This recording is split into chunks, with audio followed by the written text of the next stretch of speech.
नमस्कार, मैं डॉक्टर हिया अग्रवाल नीलकंठ आईवीएफ जोधपुर से।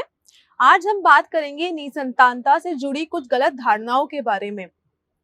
निसंतानता से पीड़ित दंपति आईवीएफ अपनाना तो चाहते हैं, परंतु इससे जुड़ी जो गलत धारणाएं आमतौर से जनता के अंदर हैं, उसको लेकर ये आईवीएफ ट्रीटमेंट को अपनाते नहीं हैं और दूर ही भागते हैं। इसलिए हमने सोचा कि आपकी गलत धारणाओं को एक सही फैक्ट से दूर करा जाए और आपको ये बताया जाए कि आप आईवीएफ ट्रीटमेंट के अवेल कर सकते हैं। सबसे पहली गलत धारणा जो है कि सिर्फ महिलाएं ही इनफर्टिलिटी के लिए जिम्मेदार होती हैं। गर्भधारण के लिए महिला के शरीर में बच्चेदानी, अंडाशय और ट्यूब का सही तरीके से काम करना जरूरी है। अगर ये सही से काम नहीं करते हैं तो गर्भधारण होने में समस्या हो सकती है। इसके साथ साथ पुरुष के अंदर जो शुक्राणु होते हैं उनकी संख्या और उनका गतिशीलता, जब वो वीर्य में निकलते हैं तो वो बहुत जरूरी है। अगर वो सही से नहीं होंगे या उनमें कोई कमी होगी तो भी निसंतानता हो सकती है।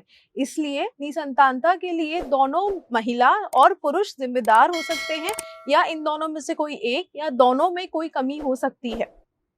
दूसरी गलत धारणा जो होती है वो ये है कि महिलाएं महीने में हर टाइम प्रेग्नेंट नहीं हो सकती हैं।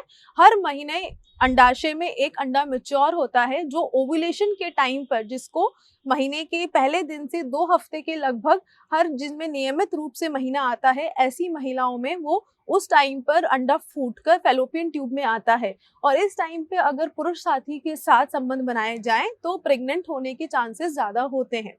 तो ऐसे में जो दंपति प्रयास कर रहे हैं उनको इस टाइम के लगभग संबंध अवश्य बनाने चाहिए, या फिर हफ्ते में 2 या 3 बार प्रयास करना चाहिए। ऐसा करने के बाद 1 साल तक कोई गर्भनिरोधक इस्तेमाल ना करने पर भी गर्भधारण नहीं होता है तो फर्टिलिटी एक्सपर्ट से बात करनी चाहिए। तीसरी गलत धारणा ये होती है कि एक बार गर्भधारण हो गया तो दूसरी बार गर्भधारण में प्रॉब्लम नहीं हो सकती। ऐसा नहीं है। एक बार गर्भधारण होने के बाद अगर जन्म हो भी जाता है या फिर गर्भपात होता है, दोनों ही सूरतों में कई महिलाओं को दोबारा गर्भधारण करने में कठिनाई हो सकती है और इसको मेडिकल लैंग्वेज में सेकेंडरी इनफर्टिलिटी या द्वितीय निसंतानता कहा जाता है। ये ट्यूब में संक्रमण या ब्लॉकेज के चक्कर में, या फिर बच्चेदानी की परत को एक दूसरे से चिपकने के चक्कर में, इन सब कारणों की वजह से हो सकती है। चौथी गलत धारणा ये होती है कि निसंतानता जेनेटिक होती है। मतलब अगर आपके माँ बाप के बच्चे हैं तो आपके ऐसा नहीं हो सकता कि आप इनफर्टाइल है, या उल्टा। ऐसा नहीं है। निसंतानता जेनेटिक कॉज हो सकते हैं पर वो काफी कम मात्रा में देखे जाते हैं और मुख्य कॉजेज संक्रमण, हार्मोन इम्बैलेंस और ये सब शुक्राणु में कमी, ट्यूब में ब्लॉकेज होते हैं। पांचवी गलत धारणा ये होती है कि कभी कभार दंपति सोचते हैं कि हम इनफर्टिलिटी ट्रीटमेंट तो करा लें पर इनमें एक से ज्यादा बच्चे होंगे। ऐसा कोई कंपल्सरी नहीं है।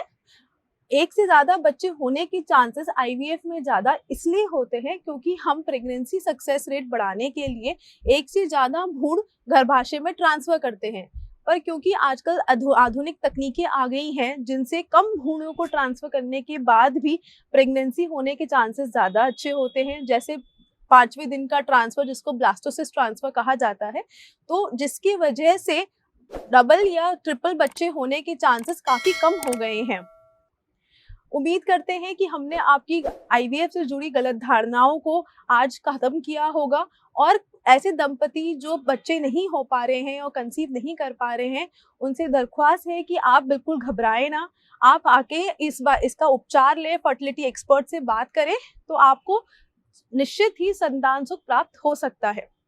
इससे संबंधित अधिक जानकारी के लिए आप नीचे दिए गए नंबर पे कॉल करें या हमारे सेंटर विजिट करें। धन्यवाद।